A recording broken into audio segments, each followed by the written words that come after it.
Lep pozdrav, ljubitelice in ljubitelji nogometa v družbi Sportklubove aplikacije, Sportklubove spletne strani, ki po novem dobiva tudi podcast. Odločili smo se, da bomo najprej pokomentirali januarski zimski prestopni rok, ki se je v tistih najmočnejših ligah že končal. S komentatorskim kolegom, pridružil se mi je Tine Zupan, bova pokomentirala odločitve predvsem v La Ligi in Premier Ligi in pa že omenjenih najmočnejših ligah, pa tudi slovenske nogometaše, ki so nekateri zamenjali klube. Najprej bi Tineta seveda pozdravil in ga tudi vprašal, kako ocenjuje januarski prestopni rok. Sam bi dejal, da je bil zelo, zelo miren. Ja, lep pozdrav. Definitivno je januarski prestopni rok, ima svoje specifike v primerjavi s poletnim, je definitivno bolj zahteven. Najboljši igralci niso na trgu, večinoma se tudi klubi držijo tega, da za tiste nogometaše, ki jih želijo večji in bogatejši, tudi zahtevajo več denarja, tako da vse to se nekako zlije v to, kar smo videli letos, da je bil prestopni rok relativno miren, kot si rekel, in tudi denarja se je precej manj zavrtelo. Jaz sem morebiti pričakoval nekaj več vrnitev iz kitajske Superlige. Na to ligo sem malo čustveno navezan zaradi svoje komentatorske preteklosti. Igalo se je na primer vrnil z tega tekmovanja. Pričakoval pa sem morda še Oskarja ali pa koga od teh. Misliš, da lahko sicer, zdaj ko sem že omenil Igala, napadalec, ki je čustveno navezan na Manchester United, zaostri konkurenco oziroma reši težave v napadu v prihajajočih 2 mesecih pri rdečih vragih? Zdaj, da jih reši, to ne bi pričakoval, bo pa pač dodal nekaj svojega. Mislim, da je pomembno tukaj predvsem, da je United moral nekoga dobiti, glede na to, da je po poškodbi Rashforda bil še bolj tanek. Problem je bolj, da United teh zadev ni reševal že lani poleti po odhodu Lukakuja in Sancheza. Pa tudi mislim, da je pač nekdo, ki je pri 30 letih kot Igalo že pač dal marsikaj skozi, lahko tudi na nek način razbremeni Masona Greenwooda, da se od njega preveč ne pričakuje. Je pa tudi po vseh teh izjavah, ki smo jih brali od Uniteda, jasno, da je pač to rešitev za pol leta, ni tudi nikakršne klauzule o nakupu poleti igralca, tako da je to neka kratkoročna posoja in rešitev, podobno kot če smo že pri tvojih Kitajcih, recimo Janik Carrasco, ki je prestopil v Atletiko. Misliš, da sta oba šla v 2-tedensko karanteno? Upam, da nas ne bo strah. Greva najprej v Premier Ligo, kjer je bilo spet sicer kar pestro. 220 milijonov evrov so zabeležili na Transfermarktu, sicer so Angleži rekli, da je bilo porabljenih 230 milijonov funtov, kar je še nekoliko več. Predvsem je bilo veliko več posoj v tej sezoni, tudi Arsenal na primer je na desnem beku pripeljal Cedrika in s tem rešil težavo. Se ti zdi to pravilna odločitev kluba, da mora biti januarja potipa kakšen igralec, pa si ga potem dokončno odkupi, če se izkaže? Ja, to je zdaj ratala že nekakšna stalna praksa, da je teh posoj bistveno več kot direktnih nakupov. Gre za to, da so klubi zelo previdni s tem zapravljanjem denarja in da se tudi klubi, tisti, ki se igralca želijo znebiti tudi njegove plače, tudi če je samo kratkoročno, tako da ponavadi gre tukaj pri teh prestopih to, da nekako roka roko umije. Tak prestop je zagotovo Cedric, ki ga je Southampton že nekaj časa se želel znebiti. Na drugi strani pa recimo Pablo Mari, ki je prišel iz Flamenga, kar se navlja drugačna zgodba. On je potencialno lahko nekakšna dolgoročna rešitev, ampak verjetno je bil klub tukaj dodatno previden, zato ker gre vendarle za igralca, ki prihaja iz brazilskega nogometa, ki ima svoje specifike in bodo pač še preverili v tega naslednjega pol leta, kako se lahko znajde tudi v neki bolj kompleksni ligi, ne. Omenil si Arsenal, navijači so želeli Upamecana iz Leipziga, ampak mislim, da je bilo jasno, da je on nekako januarja nedosegljiv, ker Leipzigu gre odlično v Bundesligi. Misliš, da bo Arsenal imel kaj manj težav v zadnji vrsti po tem prestopnem roku? Ja, da najprej se dotaknemo Upamecana, podobna zgodba je tudi s Timom Wernerjem, ki ga recimo mediji konstantno povezujejo s prestopi, ampak jasno je, da je to pač za Leipzig, ki tudi še v Ligi prvakov v osmini finala, bi bilo nelogično, da bi svoje najboljše igralce prodajal po zimi. S tem, da se je še ukrepil z Danijem Olmom. Kar se tiče Arsenalove obrambe, mislim, da slabše skoraj ne more biti, glede na to, na vse probleme, ki jih Arsenal je imel v tej sezoni, predvsem najprej s poškodbami, pa potem tudi lahko rečemo z neko individualno kvaliteto na teh položajih. Tako da te dve rešitve, nekakšne kratkoročne narave, so bile skoraj nujne v tej situaciji, glede na to, da smo videli oba leva bočna branilca, Tierney in Kolašina, sta praktično poškodovana celo sezono, tako da mole mladi Saka, ki je krilni igralec, igra to pozicijo že nekaj časa, in tako naprej. Tako da Bellerina dolgo ni bilo, Ainsley Maitland-Niles je v osnovi vezist, tako da mislim, da ta prestopni rok je za Arsenal relativno ok. Videli smo pa, da recimo praktično noben iz teh 6 najmočnejših klubov ne more biti ravno neki ekstra zadovoljen s tem, kar so naredili, z izjemo pač Liverpoola in Manchester Cityja, ki dejansko pač niti nista nič iskala, razen pač Liverpool je vzel mina za širino kadra. Ja, City se je v bistvu še rešil nekega balasta, Angelino je tudi odšel, ki ni dočakal priložnosti, čeprav je kar zanimiv bočni branilec. Si morebiti pričakoval, da bo City noro zapravljal, ko se je spravil ta položaj v Premier Ligi? Jaz vseeno mislim, da imajo dovolj močno ekipo in da niso potrebovali okrepitev, no? Ampak šejki so čudne narave. Ja, nisem pričakoval, da bo City kaj preveč dejaven. Glavna zgodba je bila itak to, da se je pač nekako prej, kot je bilo javno pričakovano, vrnil Aymeric Laporte, kar je pač bil itak največji problem Cityja v tej sezoni. Je pa res, da je ta problem bil nekako tudi posledica tega, da City ni poleti reagiral na te težave, ki so se mu pojavile v obrambi po odhodu Kompanija, ki je v rani v končnici sezone odigral eno zelo pomembno vlogo. Tako da City ima nek ta konstanten problem boja teh svojih ambicij s finančnim fair playom, tako da že nekaj časa deluje relativno previdno in rezervirano na tem prestopnem področju. Ja, Liverpool, kot si omenil, niti ni potreboval ničesar, razen Mina, oziroma ni ga potreboval, pa ga je pripeljal, ker ga je lahko, ker se je Japonec izkazal na medsebojnih tekmah. Greva še k Unitedu, to si že omenil. Tudi sam se sicer strinjam s tabo, da bi moral United tako Bruna pripeljati že poleti, oziroma vsaj urediti ta prestop na začetku januarja, pa tudi Igalo je nekako nakazal težave Uniteda, ki se je zgubil v teh prestopih. Ja, mislim, United pač kaže neko splošno pomanjkanje pravega planiranja na tem področju. Pač ta prestopna politika kluba je zelo nejasna je, kdo sprejema te ključne odločitve in tako naprej, tako da je to pripeljalo do nekega čudnega stanja v tem trenutku. Sicer moram reči, da meni osebno je nekako ta politika Uniteda, ki jo izvaja recimo od poletja, mogoče bližje oziroma je bolj primerna za to, kar je klub bil. Vemo, da je pač po odhodu Fergusona nekako bila ta zapravljivost na nekem smešnem nivoju, da so se tarče povsem obrnile, da je United lovil neke mednarodne zvezde, ki se pač tle niso znašle. Je pa ta problem v napadu s temi kiksi že pač se vleče že kar nekaj časa, pa je bil Falcao, pa je bil Lukaku, pa tako naprej, tako da vprašanje. Zdi se mi zanimivo, recimo, da je United lani poleti javno zanikal, da se zanima za Bruna Fernandeša in se je zdaj vrnil. Pač sam mislim, da gre za zelo dobrega igralca, sem ga veliko gledal tudi pri Sportingu in tudi prej pri Sampdori, tako da mislim, da pač ima to kvaliteto pri 25 letih, da lahko postane nekakšna zvezda lige. Je pa tudi res, da ima United nekako zgodovino v zadnjem času, da dobre igralce poslabša, kar je lahko seveda razlog za skrb tudi pri njemu. Ja, pa tudi potreboval bo seveda McTominaya in Pogbaja na sredini igrišča, da bo lahko pokazal vse, kar zna. Pri Unitedu se lahko morebiti zdaj sprašujejo, če bi bilo bolje, če bi sprejeli vse zahteve Haalanda. 7 golov na 3 tekmah, mislim, da se marsikdo, vsaj od navijačev, se tepe po glavi. Ja, mislim, da United niti ni imel pravih možnosti, da Haalanda dobi, da se, vsaj kakor sem sam zadeve bral, poslušal različne podcaste in to Haaland nekako niti ni imel nobene želje, da bi šel kam drugam kot v Dortmund. Dortmund mu je pač ponudil tudi to prednost, da ima res prosto mesto v konici napada. United mu tega 100% zaradi prisotnosti Marciala v tem trenutku ne more ponuditi.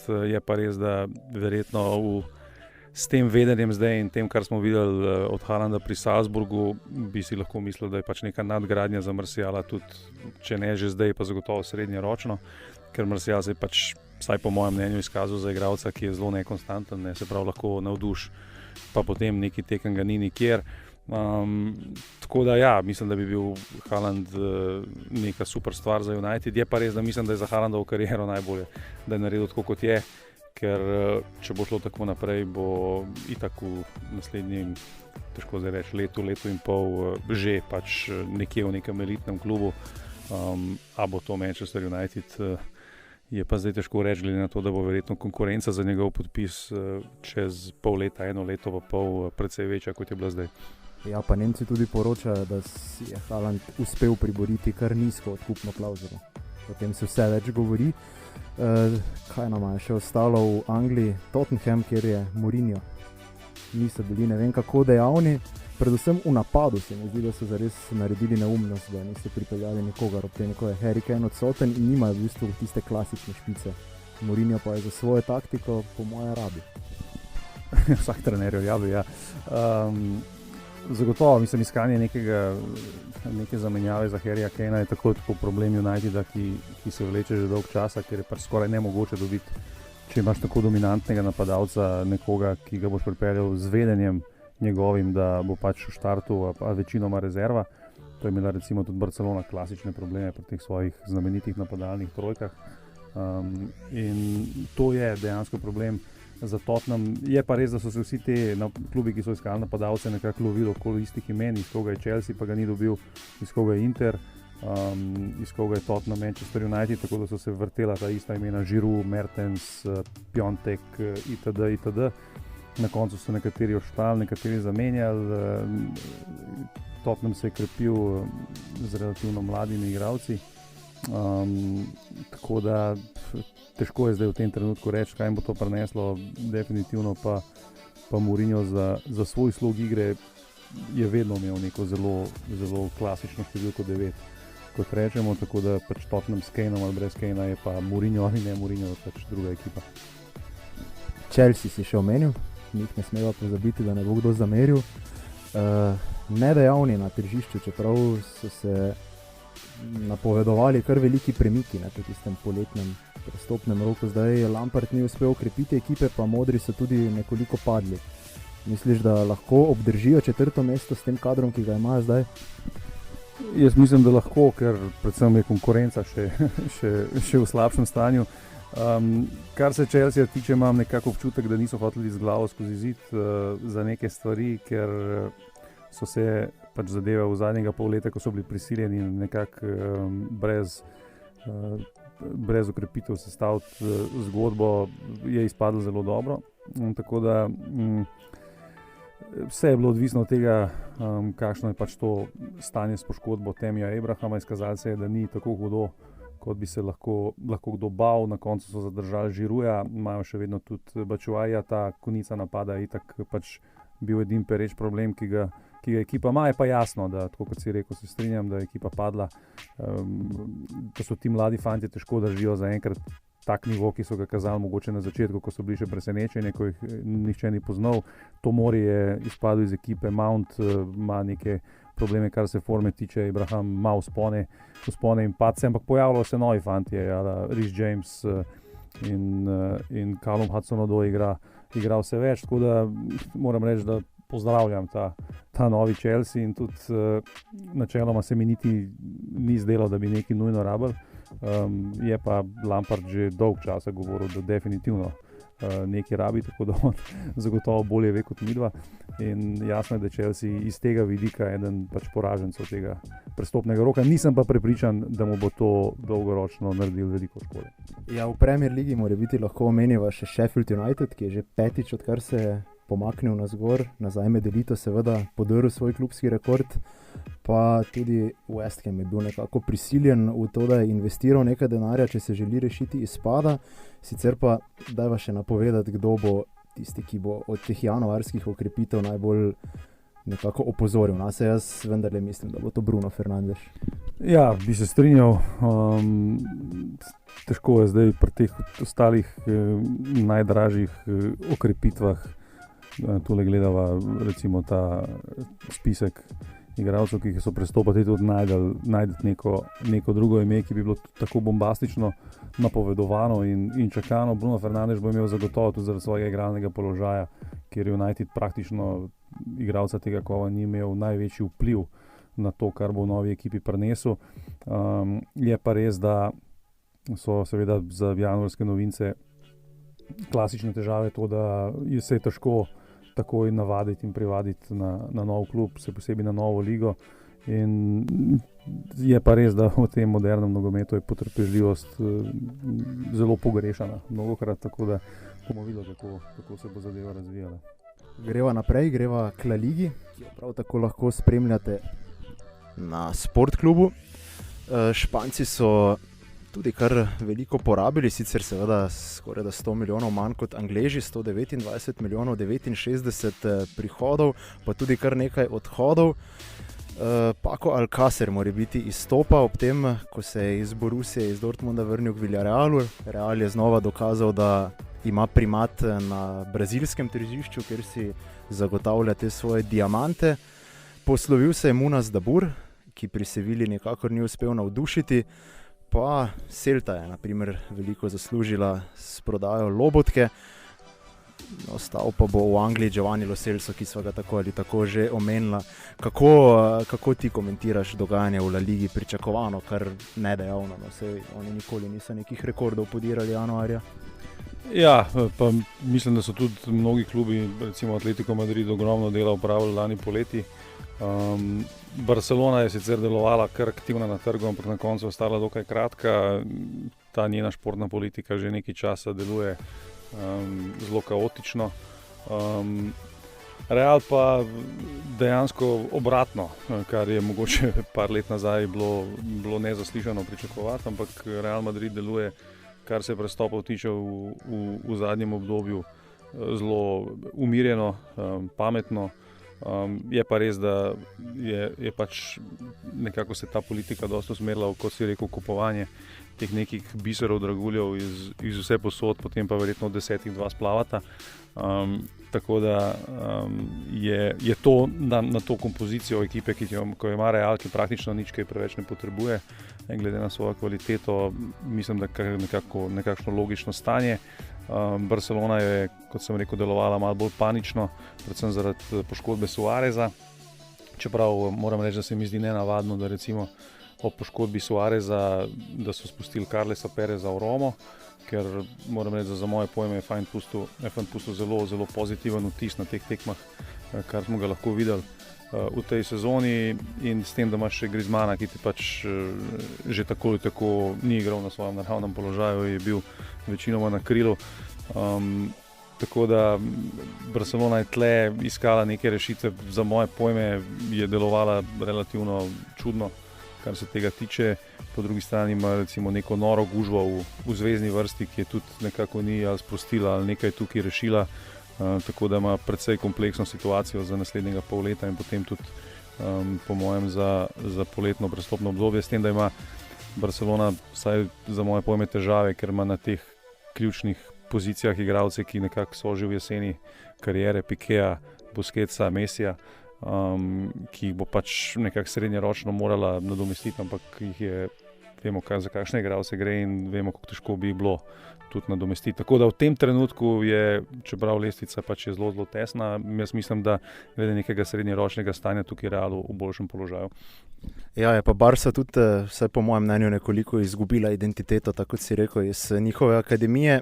Je včasih, oziroma 5-6 let nazaj, če bi se poškodoval Suarez, bi takoj bil nek talent, ki bi mu dali priložnost. Zdaj pa vsi tisti biseri, ki so nekako najbolj opozorili nas, tako v tisti drugi ekipi, pa mora biti tudi v kraljevem pokalu, grejo drugam. To ni bilo značilno za Barcelono.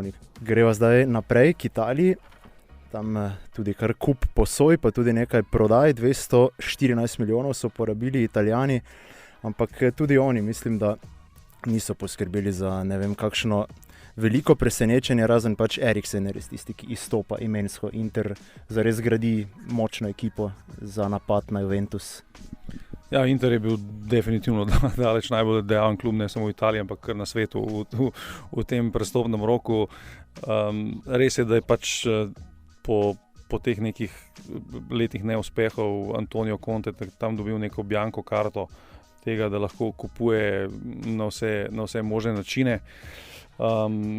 Moram reči, da sicer tle pri Interju ne vidim nekega zelo planskega krepljenja, da gre večinoma za igralce, ki jih je Conte v nekem določenem obdobju ali vodil ali videl, večinoma prihajajo pač iz angleške lige in moram reči, da igralci kot so Ashley Young, Victor Moses in to bi težko najdel kje drug tako velik klub, da bi ga krepili, tako da podobno kot recimo, ko je bil Conte pri Juventusu, se tukaj gradi predvsem na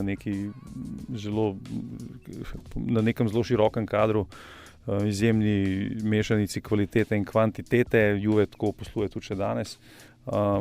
In kot da bi Inter nekako s Contem in športnim direktorjem Maroto kopiral to, kar sta počela v Torinu pred leti. Bomo videli, če bo to dolgoročno pač prineslo uspeh.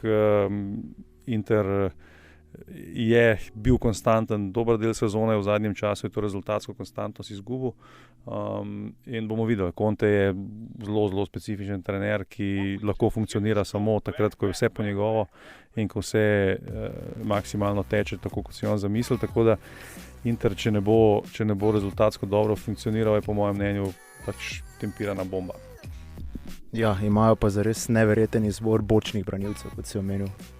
Največ bočnih branilcev v teh najmočnejših ligah. Greva še na hitro k Nemcem. Tu sva seveda že omenila Haalanda in pa seveda Olma, ki smo ga lahko spremljali kar veliko v Ligi prvakov.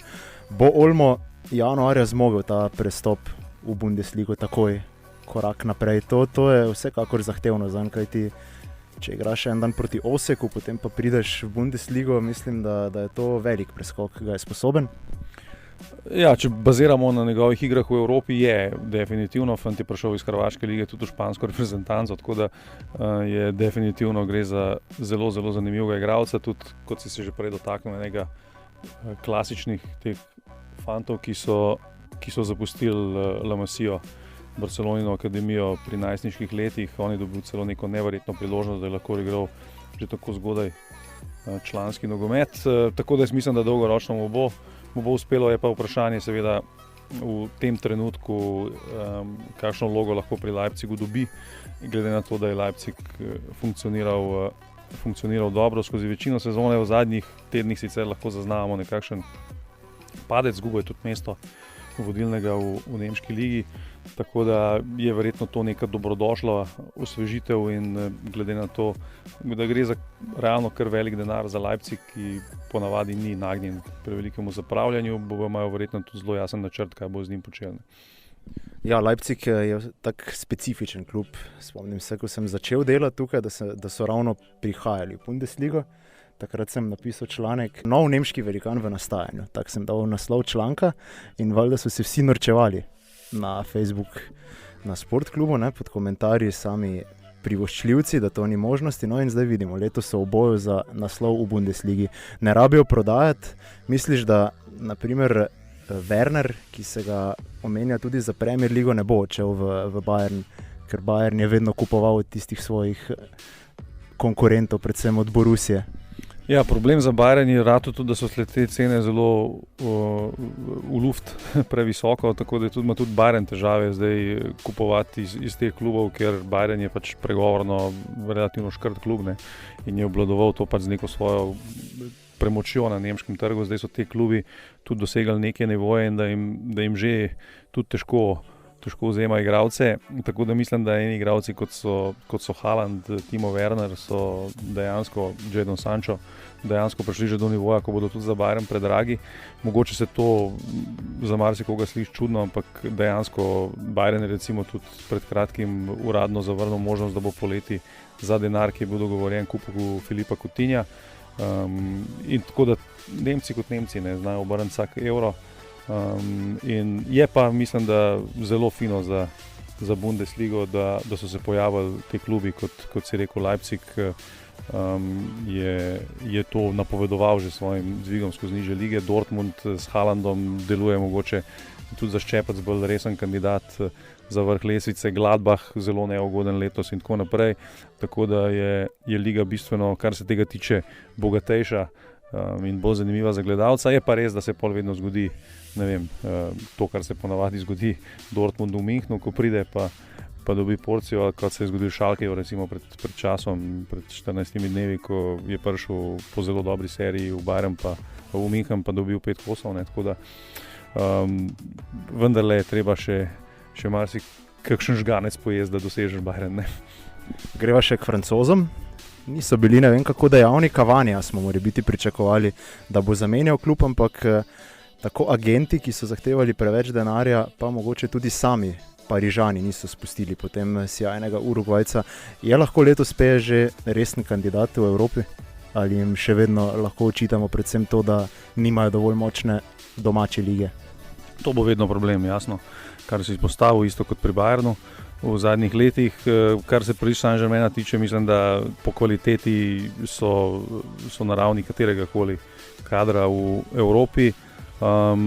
Tukaj bo zanimivo predvsem videti, kako bo Thomas Tuchel taktično reagiral na Ligo prvakov, ker v zadnjem obdobju Paris Saint-Germain igra v sistemu 4-4-2 z vsemi najboljšimi igralci v začetni enajsterici, se pravi Neymarjem na levi strani, Di Marijo desno, Icardi in Mbappé v napadu. To je zadeva, ki je zelo tvegana proti močnejšim nasprotnikom, zadeva, ki je že počela recimo proti Realu v določenem delu letos v Ligi prvakov in bomo videli, Dortmund je nasprotnik v osmini finala, ekstremno nevarna ekipa, ravno za nekoga, ki ne bi bil pripravljen recimo obrambnega dela oddelati na nivoju, kar je seveda glavno vprašanje pri teh največjih zvezdah Paris Saint-Germaina, najde to ravnotežje znotraj ekipe, da je to lahko tudi rezultatsko uspešno, tako da velik izziv sigurno za Thomasa Tuchla v tej sezoni, ker kot vidimo, praktično francoska liga je že februarja odločena.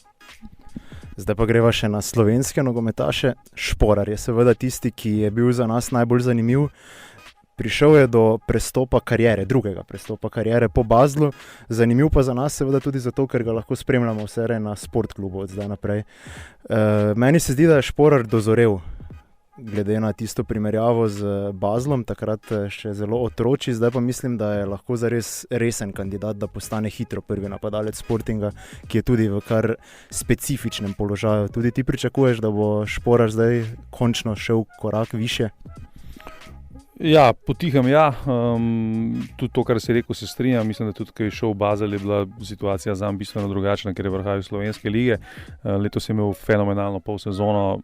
Zdaj ne moremo govoriti o tem, kaj slovaška liga je in kaj ni v primerjavi z našo ligo, ampak definitivno so, mislim, da najbolj vredni te goli, ki jih je dal v Evropi, ki jih je bilo res veliko, tako da glede tudi na vložek za Sporting to ni majhen denar, kar so vložili vanga, tako da prepričan sem, da bo dobil priložnost, da zafunkcionira tako, kot je treba. Pri napadalcih pa vemo, kako je. Ne? Če zabijaš gole, potem igraš, če jih ne, potem ne. Je pa res, da Sporting se ukvarja s tem manjkom neke prave špice, že odkar je šel Bas dost, tako da to mislim, da je nekako osnova za njega, za Andraža zelo dobra in jasno, da bomo vsi veseli, če mu uspe. Kar se tiče reprezentantov, mora biti še dve zanimivi opcije, Roman Bezjak in pa Denis Popovič sta brez kluba. Kaj narediti v takem primeru? Iti nazaj v Slovenijo? Meni se zdi vseeno to nerealna opcija, že zaradi njihovih oziroma njunih plač. Kje pa dobiti klub januarja, kjer boš igral? Po moje skoraj da misija nemogoče. Ja, iščeš obupane klube, ne? Te, ki so zdaj v tem trenutku, kot so že rekla, večinoma koncu prestopnega roka, trgi se sicer malo razlikujejo, kdaj lahko igralci prestopajo, ampak za proste igralce je trg še vedno odprt, tako da tisti, ki so nekako zamudili kakšne tarče v januarskem prestopnem roku, taki klubi so lahko potencialna destinacija za takšne igralce in predvsem pa verjetno gre to skozi možnosti tudi nekih preizkušenj in tako naprej, tako da prepričan sem, da bo obema nekako slovenska liga res neka zadnja opcija in tudi se strinjam, da vprašanje glede na to, kakšne dohodke imajo fanti, ki igrajo v tujini, da se pri teh letih že spustijo nazaj v slovensko ligo, je za njih zagotovo nek korak nazaj. Mislim, da sta zdaj vzela že dovolj časa, da sva bila že skoraj da predolga. Rekla sva, da bova maksimalno 20 minut, pa sva že 31. Tine, hvala ti za tvoj čas in za vse pametne besede.